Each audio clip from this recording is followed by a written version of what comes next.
Every day, hundreds or even thousands of people decide they're gonna learn a new language, but most of them will quit before it gets easy. I'm gonna spell out the struggles that almost every language learner goes through before they can escape beginner hell and get to the point where language acquisition is as easy as listening to a podcast and a long car ride.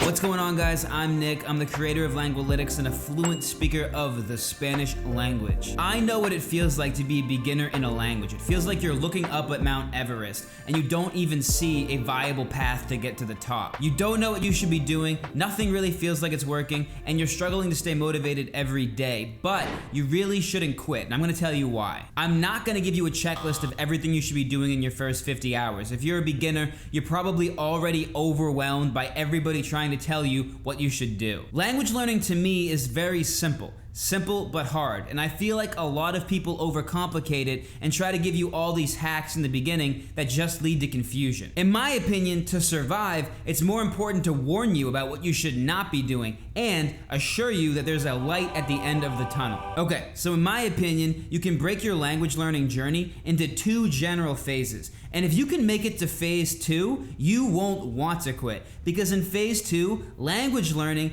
feels a lot less like learning and a lot more like living in the language. But to understand that, we first have to understand the basics. We have to understand how a language is learned. And a language is not learned by conscious memorization. A language is too large, it's too complex to be able to be broken down into a list of vocab words and grammar rules. It can't be learned like you learned your state capitals or your times tables or history lessons. It has to be learned in a completely different way. We learn languages by being exposed to massive amounts of input at a level we understand in the language we're trying to learn. We access our brain's really strong ability to recognize patterns. And once we've taken in enough examples of our target language, our brain automatically begins to understand them without any conscious thought. And this happens over long periods of time, over taking in tons and tons of input. As long as we're listening to our target language and we're understanding it, then we're learning the language, we're acquiring the language. And the question that raises is, what does it mean to understand a language? If you're a beginner, there's absolutely no way you're going to understand a foreign language in the way you understand your native language. That's impossible. So when I say understanding your target language,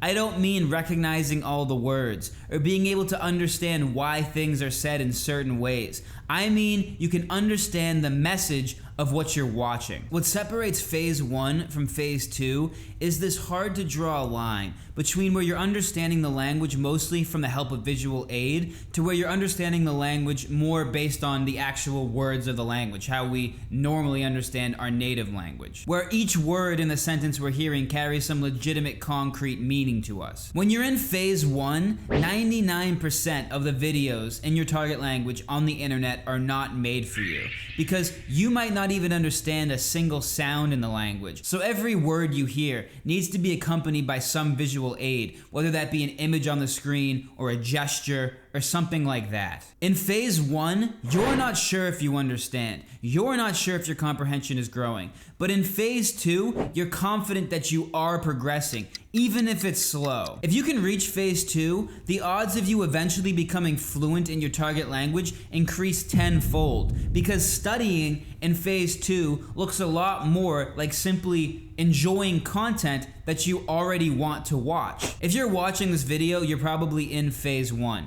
and you're not sure if you're really understanding the content you're watching, if it's really increasing your fluency. And before I say anything about that, that's so normal, that's super normal, everybody has these doubts. And as an aside, if you're trying to learn a language but you haven't actually watched a beginner video in the language you're trying to learn, you should do that. So I'm gonna give you one question you can ask yourself to be able to determine if you're understanding the content you're watching. If I asked you to explain what happened in the last video you watched in your target language, could you tell me? I'm not asking if you understood a certain percentage of the words or a certain percentage of the sentences. The best way to tell if you can understand the message of the content you're watching is if you're able to explain it to someone who's never watched that content before. If you can do that, that means the input was comprehensible, and it means your brain will be able to connect the sounds of what you were hearing to the meaning that was conveyed. If you can't explain what happened, that means you need to find easier content content, or you need to take steps to make that content you're watching more comprehensible. In the beginning, in phase 1, that uncertainty and ambiguity of whether or not you're understanding what you're watching eats at you. So you might turn to Duolingo, language learning content, or flashcards just to feel like your understanding is more concrete. And the reality is, those things can help you understand beginner content because beginner content is slow, so you can usually supplement your understanding with some memorization. And I think almost everybody does this to some extent in the beginning, and that's totally fine. But where people go wrong is they think these supplemental activities will carry them to fluency. They think after enough grammar lessons, after enough Duolingo sessions, after enough language learning content, they'll become fluent. But if you go into language learning thinking these things will make you fluent, you're making the mistake of thinking you can memorize your way to fluency in a language, and that's just not possible. This is the real danger. This is what will make you stay in phase 1 forever, because the vocab lists will be endless, the grammar rules will be endless, the drills will be endless. If you don't keep your eye on what's important, which is exposure to the language at a level you understand, you'll fall into this purgatory where you stop progressing and you'll eventually quit. Traditional language learning tries to convince you that fluency is the last rung on a ladder of lessons. But the reality is, once you've exposed yourself to enough input in your target language at a level you understand, you stop feeling like you need language learning lessons because you can understand your target language similarly to how you understand your native language. You can listen to the language, and without translating in your head, you'll be able to understand what the presenter is saying. And I don't mean you'll be able to listen to the native news channel at first. It will start slowly. Just because you're out of phase 1 doesn't mean you become a master. You might still have to listen to learner content, but you won't feel like you're relying on visuals, and the topics will be more interesting because you can handle more. You might have to watch learner podcasts, but every week, every month, you'll feel like you're understanding better and better until you're watching content that you're truly excited about. To reach phase 2, to escape beginner hell, your job isn't to optimize, it's to endure. Keep listening to content you understand.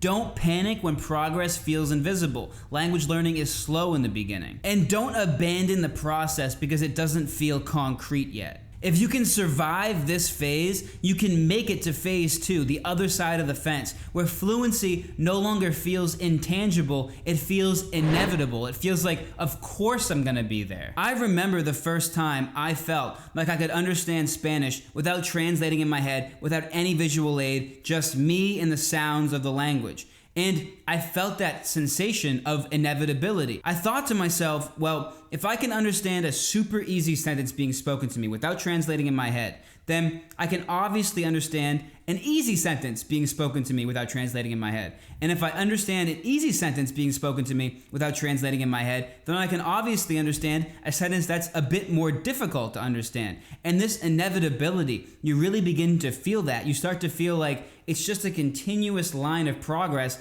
as you compound more and more exposure, more and more input to your target language. If you're in phase 1 and you're looking to get some visual representation of how well you're doing, or you're looking to find high quality content that's at your level, I recommend checking out my website, Lengualytics. I basically built it for this exact use case, for this exact situation. When you're just starting out, you're not sure if progress is happening, and you're really just looking for really easy content to ease you into the language. If that's of interest, the link is always in the description, and now YouTube is gonna throw on the screen another video that I made that it thinks you'll like, and it would warm my little heart if you would click it. Thank you for watching.